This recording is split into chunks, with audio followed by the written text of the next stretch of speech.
Okay, good morning, नमस्कार विद्यार्थी मित्रों, मजा में। भौतिक विज्ञान विषय धोरण 12 चैप्टर नंबर 6 बराबर एना विद्युत चुंबकीय प्रेरण लेक्चर नंबर 3। विद्यार्थी मित्रों, लास्ट लेक्चरनी अंदर आपणे फ्लक्स समज्યું હતું અને ફ્લક્સને આધારે ફેરાડેએ જે સરસ મજાનો નિયમ આપ્યો હતો અને કીધું હતું ઉત્પન્ન થતું પ્રેરિત ઈએમએફ એ ફ્લક્સના ફેરફારના સમય દરના ઋણ મૂલ્ય જેટલું હોય છે, જે ઋણ નિયમ લેન્ઝના નિયમની હાજરી સૂચવે છે। બરાબર, આ જે છે એ સરેરાશ પ્રેરિત ઈએમએફ હતું, આના ઉપરથી તત્કાલીન ઈએમએફ મળી જાય। પછી આ ઈએમએફ એટલે ઈ બરાબર આઈ ઇન્ટુ આર થાય, આર આપ્યો હોય તો આઈ મળી જાય। આવા દાખલા ઘણા બધા છે। ફ્લક્સ જે છે શોધવાનું કારણ શું હતું ભાઈ? તો કે મેઇન ફ્લક્સ જ છે, ફ્લક્સમાં ફેરફાર થાય ને તો ઈએમએફ જે છે એ પ્રેરિત પ્રવાહ પ્રેરિત ઈએમએફ મળે। આ ચેપ્ટરની અંદર ધ્યાન રાખજો તમે ખાસ, એક તમને ચોથું ચેપ્ટર યાદ હોવું જોઈએ કે જ્યાં ચુંબકીય ક્ષેત્ર સંકળાયેલું છે, રિંગ હોય, સોલેનોઇડ હોય કે ટોરોઇડ હોય કે તાર હોય, બરાબર, એની સાથે સંકળાયેલું ચુંબકીય ક્ષેત્ર ખબર હોવું જોઈએ। ચુંબકીય ક્ષેત્ર ખબર હોય ને પછી તમને જે લૂપ મૂક્યો છે એનો ક્ષેત્રફળ ખબર હોવું જોઈએ, અને એ મળી જાય એટલે ફ્લક્સ મળી જાય, અને પછી ફ્લક્સનું વિકલન કરો એટલે ઈએમએફ મળી જાય, અને પછી અવરોધ આપ્યો એટલે આઈ મળી જાય। પૂરું આખા પાઠમાં એટલું જ કરવાનું છે, આપણે બીજું કાંઈ છે નહીં। અને લેન્ઝનો નિયમ સમજશું એટલે કે આપણને ખાલી દિશા ખબર પડવી જોઈએ કઈ બાજુ મળે છે એ। ઓકે મિત્રો, તો હવે મેં તમને લાસ્ટ લેક્ચરમાં જે દાખલા આપ્યા હતા, ચાલો એનો આન્સર મેળવી લઈએ।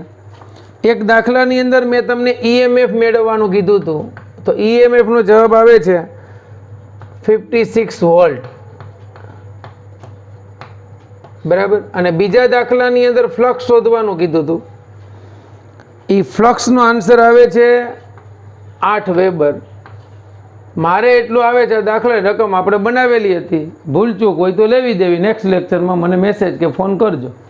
ઓકે, ચાલો હવે અહીંયા આપણે ધ્યાન આપજો, આ જે સૂત્ર હતું એક આ અને આ બેયને મેં સરખાવ્યા હતા, એટલે IR is equal to N into delta phi by delta T. અહીં ધ્યાન આપજો, આજે આપણે 2 કે 3 દાખલા ગણશું, આને રિલેટેડ છે, આજે દાખલા ગણવાના છે। આ બેયને સરખાવ્યા હતા અને I બરાબર મેં એમાં DQ લખ્યું તો અહીં હું ડેલ્ટા લખું છું, ડેલ્ટા ક્યુના છેદમાં ડેલ્ટા ટી। તો I બરાબર ડેલ્ટા ક્યુના છેદમાં delta T into R is equal to ઋણ નિશાની અવગણી છે,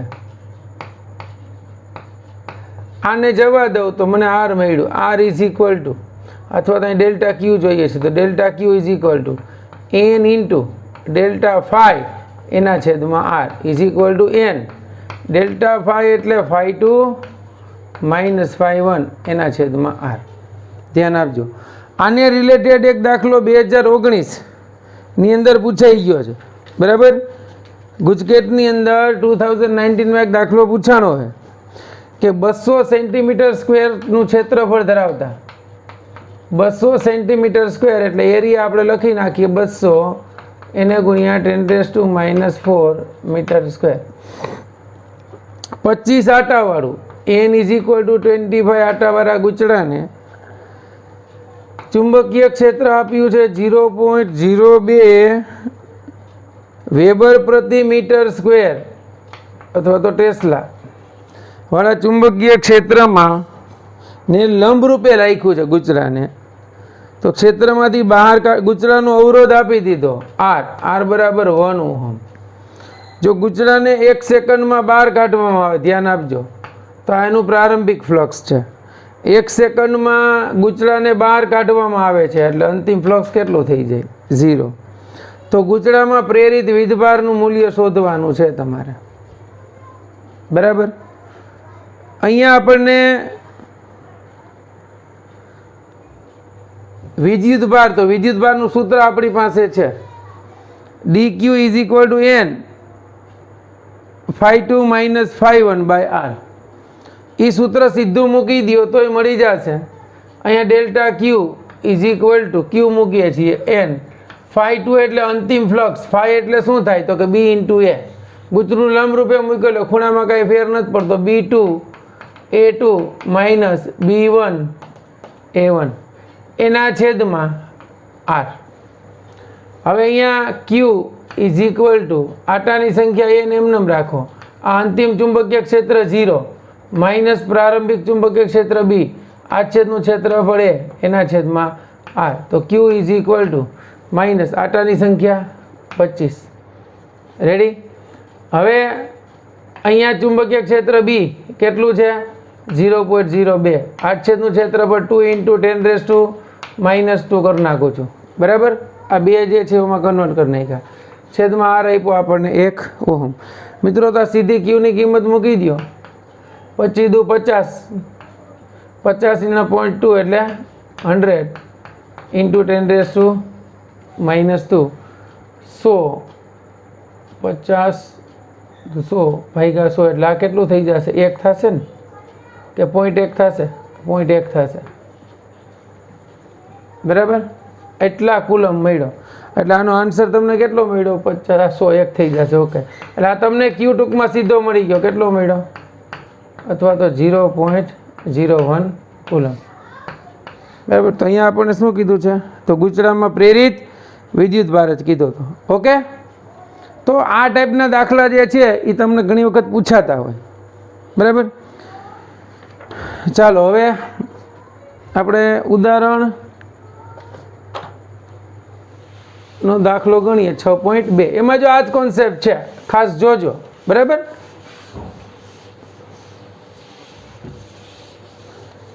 હવે બધા ચેપ્ટરમાં શું થોડું થોડું એક્સ્ટ્રા જોતા જઈએ. તમારે કંઈક થોડુંક જી નીટ કે ગુજકેટ હારે હારે કરતા જ જાજો. બરાબર? ચાલો હવે નેક્સ્ટ ઉદાહરણ 6.2 જુઓ. એમાં કીધું છે કે 10 સેન્ટીમીટર બાજુવાળી ઉદાહરણ 6.2 બાજુની લંબાઈ છે 10 સેન્ટીમીટર બાજુઓવાળી એક અને 0.5 ઓહમનો અવરોધ ધરાવતી લૂપ. ચાલો એનો અવરોધ R આપી દીધો છે 0.5 ઓહમ અવરોધ ધરાવતી એક ચોરસ લૂપ.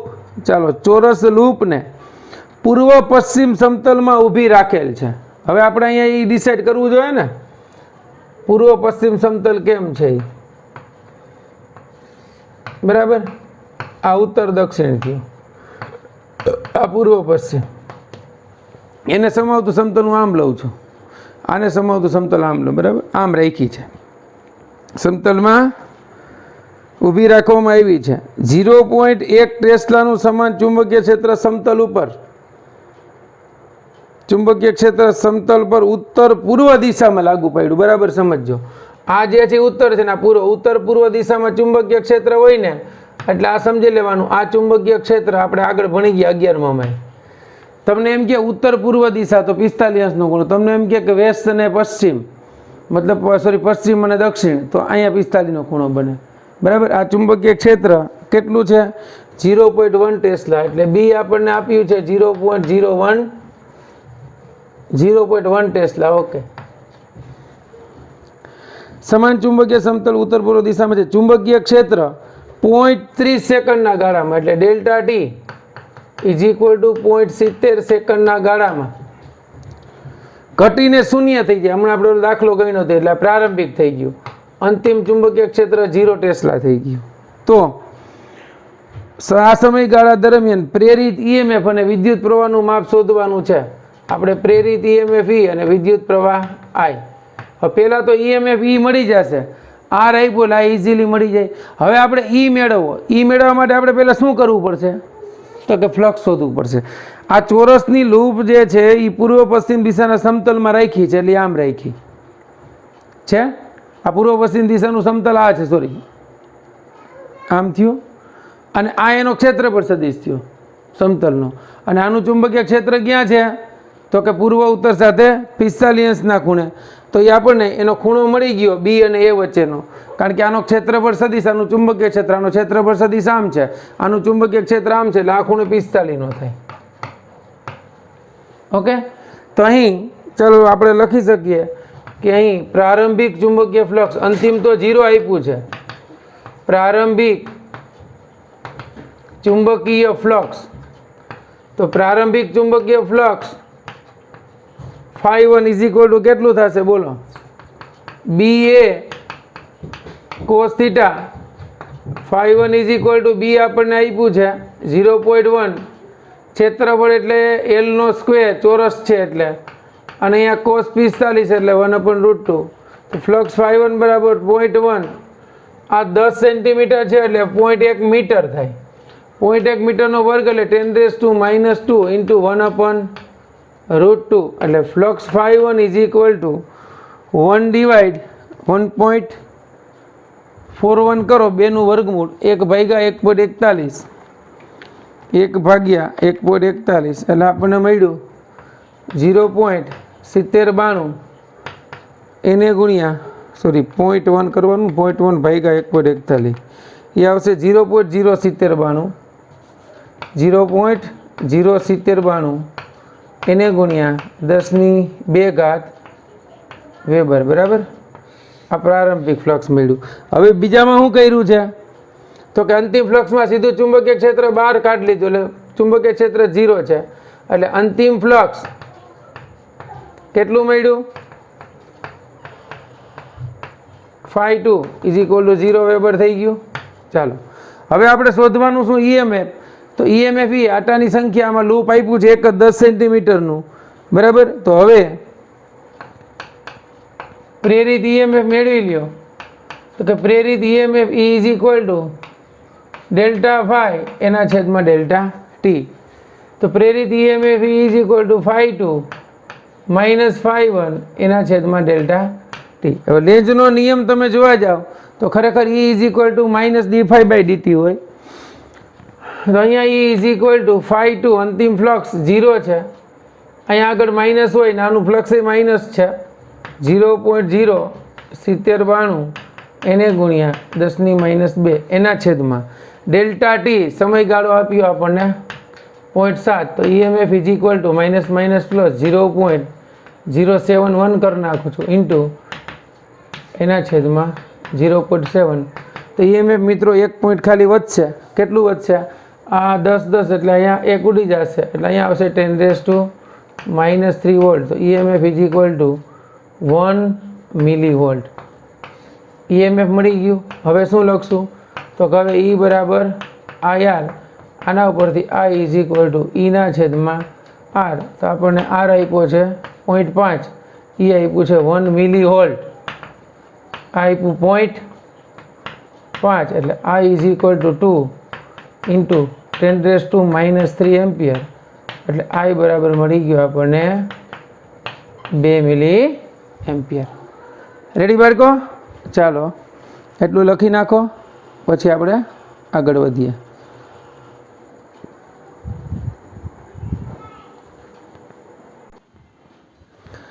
ચાલો મિત્રો, ઉદાહરણ 6.2 જોયું. ઉદાહરણ 6.3 ચાલો. 10 સેન્ટીમીટર ત્રિજ્યા આપણને R આપી દીધી. 10 સેન્ટીમીટર એટલે 0.1 મીટર. 50 આટાઓ, આ R છે.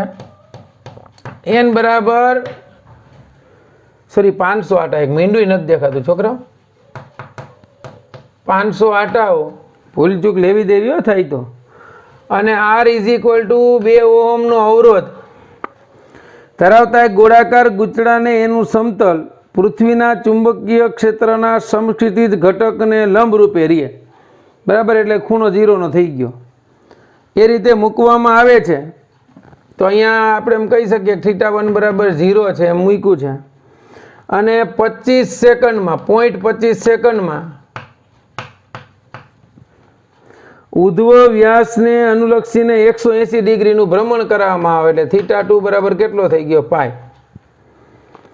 તો આ પૃથ્વીના આ ગુંચળામાં પ્રેરિત ઈએમએફ શોધવાનું છે ભાઈ, અને વિદ્યુત પ્રવાહનો અંદાજ લગાવો. પૃથ્વીનો સમક્ષિતિજ ઘટક એટલે ચુંબકીય ક્ષેત્ર આપ્યું પૃથ્વીનું, ઓરિજિનલ ઘટક BH, એ આપ્યો 3 × 10⁻⁵ ટેસ્લા. એટલે આપણા માટે તે ચુંબકીય ક્ષેત્ર એ જ થયું. બરાબર, તો ઈએમએફ શોધવાનું છે ભાઈ. તો ઈએમએફનું સૂત્ર શું થાય? ઈએમએફ ઇઝ ઇક્વલ ટુ આટા આપ્યા છે એન ડેલ્ટા ફાઈ એના છેદમાં ડેલ્ટા ટી. ફિઝિક્સમાં ખરખાઈ જાય, જરૂર પડે ત્યાં ઋણ નિશાની રાખવાની, જરૂર ન પડે ત્યાં કાઢી નાખવાની.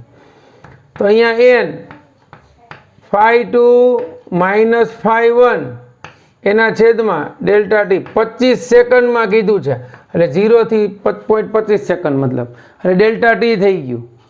આટાની સંખ્યા આપી છે, ખૂણા બે આપી દીધા છે, બરાબર. ચુંબકીય ક્ષેત્ર આપી દીધો, સમક્ષિતિજ ઘટક. આડછેદનું ક્ષેત્રફળ શું આપ્યું છે આપણને? ગૂંચળું છે, તો ગૂંચળાનું ક્ષેત્રફળ મળી જાય ને, આર આપ્યો એના ઉપરથી ક્ષેત્રફળ મળી જાય, એ બરાબર પાઈ આર સ્ક્વેર.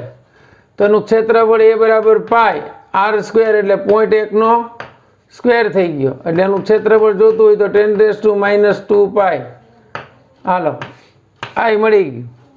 તો હવે ઈએમએફ મેળવો. EMF is equal to minus N phi 2 એટલે ચુંબકીય ક્ષેત્ર B A cos theta 2 B A cos theta 1 એના છેદમાં ડેલ્ટા ટી. તો ઈએમએફ ઇઝ ઇક્વલ ટુ, ચાલો કેટલું થશે આપણને સમજી દીધું. ઓકે, ચાલો is equal to minus N B A common cos theta 2 એટલે cos pi minus cos theta 1 એટલે કોસ 0 એના છેદમાં ડેલ્ટા ટી.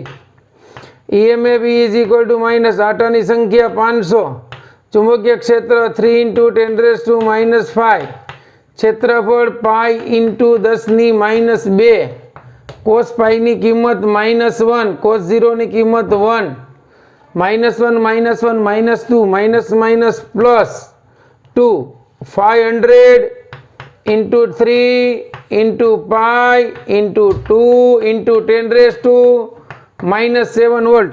ચાલો આનો ગુણાકાર કરો ફટાફટ, કેટલું આવ્યું? 3 એને ગુણ્યા 500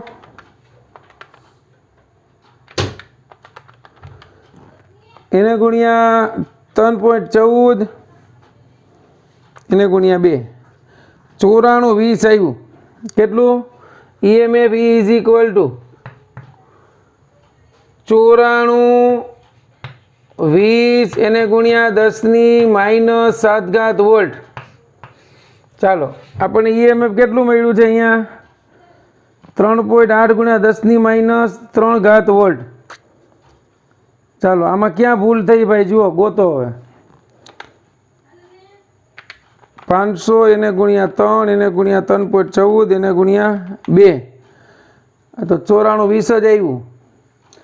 ડેલ્ટા ટી સમયગાળો આપણે બાદ કરવાનો ભૂલી ગયા, બરાબર ને? જો ભાગ્યા નથી સમયગાળાથી, આ ડેલ્ટા ટી અહીંયા આવવું પડશે ને. ડેલ્ટા ટી આવશે 0.25 એટલે ભાગ્યા 0.25 વોલ્ટ એટલે ભાગ્યા 0.25 કરી નાખીએ. 94 20 ભાગ્યા 0.25 કરો. ચાલો હવે 94 20 ભાગ્યા 0.25 એટલે એવું 37,680. તો ઈએમએફ ઇઝ ઇક્વલ ટુ કેટલું મળ્યું આપણને? ઇઝ ઇક્વલ ટુ 37,680 એને ગુણ્યા 10⁻⁷ વોલ્ટ.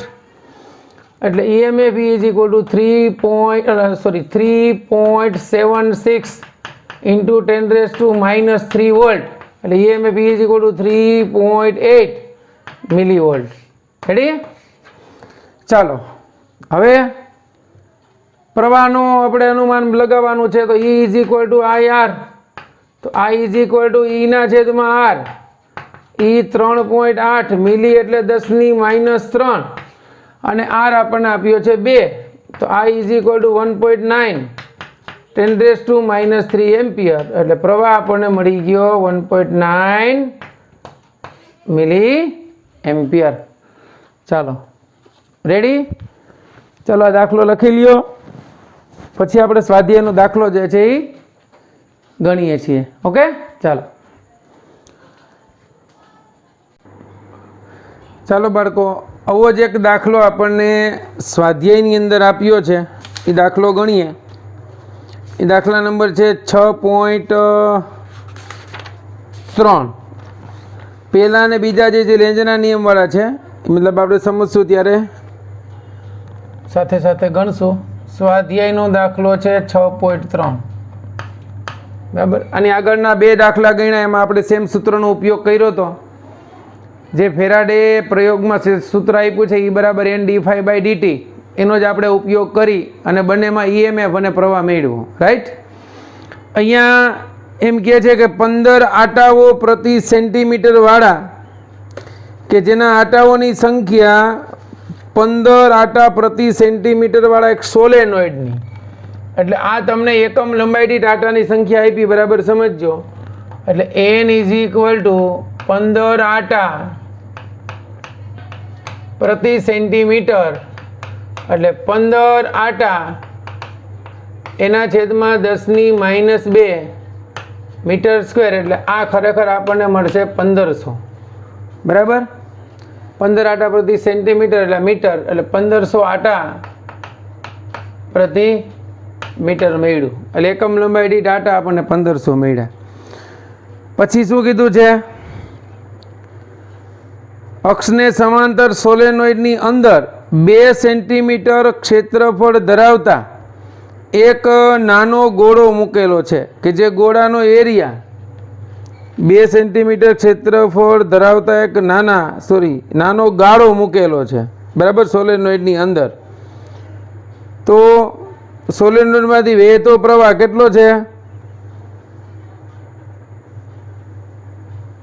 ચાલો, એ ક્ષેત્રફળ આપણને આપી દીધું છે 2 સેન્ટીમીટર સ્ક્વેર, એટલે 2 × 10⁻⁴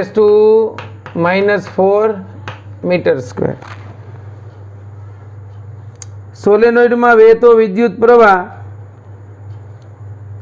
0.1 સેકન્ડમાં, ચાલો, વિદ્યુત પ્રવાહ T = 0.1 સેકન્ડમાં, એટલે આ તમને ડેલ્ટા T જ આપી દીધું છે. રાઈટ.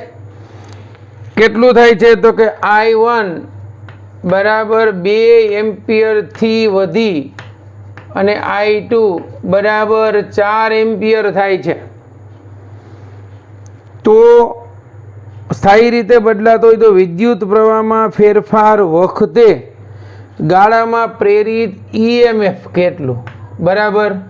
હવે અહીંયા બાળકો તમે જોવા જાઓ તો EMF મેળવવું છે મારે, તો આટાની સંખ્યા જે આપી આપણે સૂત્ર EMF નું શું છે? E = d∅/dt છે, બરાબર. અને આપણને સોલેનોઇડ આપ્યું છે એટલે આટાની સંખ્યા ચુંબકીય ક્ષેત્રમાં ભેગી આવી જશે, માટે નથી લખતા, આમાં n નથી લખતો.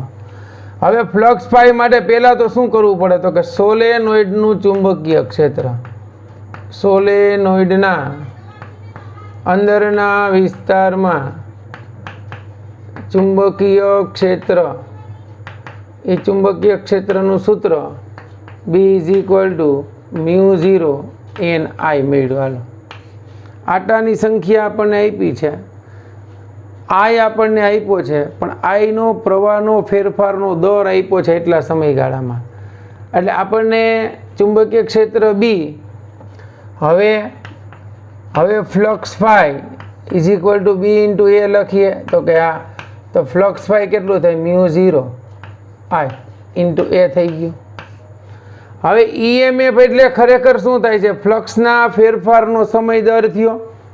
તો EMF E એટલે d∅/dt લખી નાખું, જોજો. હવે આનું d∅/dt કરું તો એના બરાબર EMF E = μ0 NA × di/dt લખું. તો EMF E = μ0 એમનામ n એમનામ a એમનામ.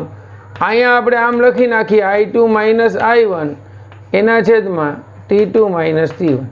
તો એ તો તમને બંને આપી દીધા છે, સમજાય છે?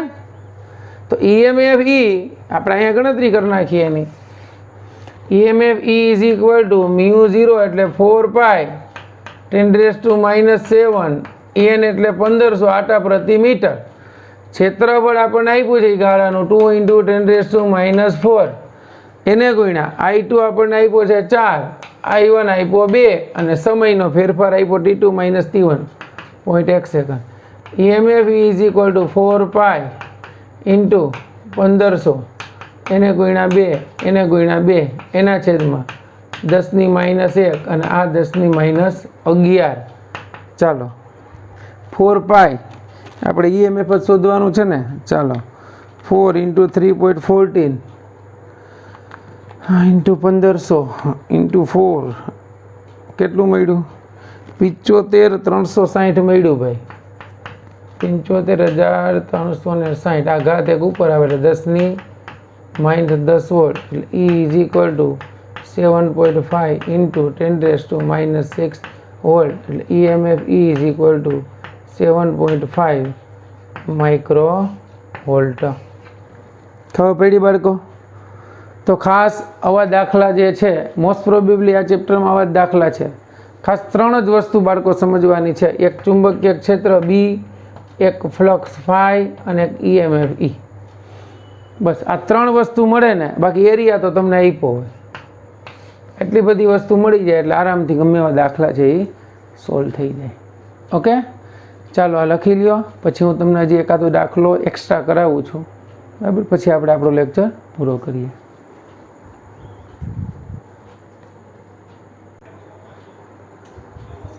ચાલો જુઓ, અહીંયા આપણને એમ કીધું L મીટર લંબાઈની એક બે MCQ આપણે જોઈ લઈએ. L મીટર લંબાઈ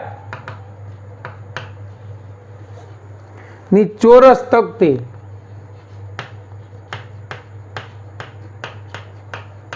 L લંબાઈની ચોરસ તકતી માટે એરિયા A બરાબર શું થશે? L² મીટર સ્ક્વેર થાય. બરાબર, XY સમતલમાં મૂકી છે. ચુંબકીય ક્ષેત્ર જે છે ને એ B, એ આપણને આપ્યું છે B0 2I + 3J + 4K tesla. B0 અચળાંક છે તો આ તકતી સાથે સંકળાયેલું ફ્લક્સ શોધવાનું છે. જો ક્ષેત્રફળ આપ્યું છે બરાબર. હવે XY સમતલમાં આ ચોરસ તકતીને XY સમતલમાં મૂકી છે.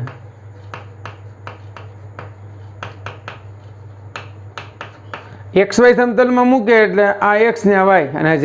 તો XY સમતલમાં મૂકી તેનો ક્ષેત્રફળ સદિશ ક્યાં થયો? તેથી અહીં ક્ષેત્રફળ સદિશ રાશિ છે A બરાબર L² સાચું, પરંતુ ક્યાં? +Z દિશામાં. તો હવે ફ્લક્સ ફાઈ બરાબર શું થાય ભાઈ? તો કે B.A. ફ્લક્સ ફાઈ તો અદિશ રાશિ છે, B0 અચળાંક છે, 2I + 3J + 4K dot A એટલે L² K. I નો K સાથે ડોટ 0, J નો K સાથે E ડોટ ગુણાકાર 0, તો B0 L². આ 4m નમ અહીંયા થશે K ડોટ K, એ થઈ જશે 1. એટલે આનું ફ્લક્સ કેટલું મળી ગયું? 4B0 L². સમજાણું બાળકો? એટલા ફ્લક્સનો એકમ લખી નાખવાનો, લખો હોય તો વેબર. ચાલો, તો આવા જે છે એ દાખલા પૂછાતા હોય છે. હવે એક દાખલો તમને હોમવર્કમાં આપું છું, એ તમારે ગણી આવવાનો છે. અને પહેલાં આપ્યા હતા. એક વાહક ગુંદડા સાથે સંકળાયેલું ફ્લક્સ ફાઈ બરાબર 10t² -50t + 250 છે. બરાબર, તો t બરાબર 3 સેકન્ડે, t = 3 સેકન્ડે પ્રેરિત EMF, 3 સેકન્ડે પ્રેરિત EMF તમારે મેળવવાનું છે. રેડી? તો આ જે આપણે થિયરીના દાખલા અત્યાર સુધી સમજ્યા છીએ એના MCQ જે છે એ તમે ગણવાનો પ્રયત્ન કરજો, આવડી જશે. બરાબર, આ લેક્ચર જે છે એ આપણે અહીંયા સુધી રાખીએ છીએ. નેક્સ્ટ લેક્ચરની અંદર આપણે સમજશું લેન્ઝનો નિયમ અને એને આધારિત ઉદાહરણના અને સ્વાધ્યાયના દાખલાઓ. ઓકે, ચાલો, બેસ્ટ ઓફ લક.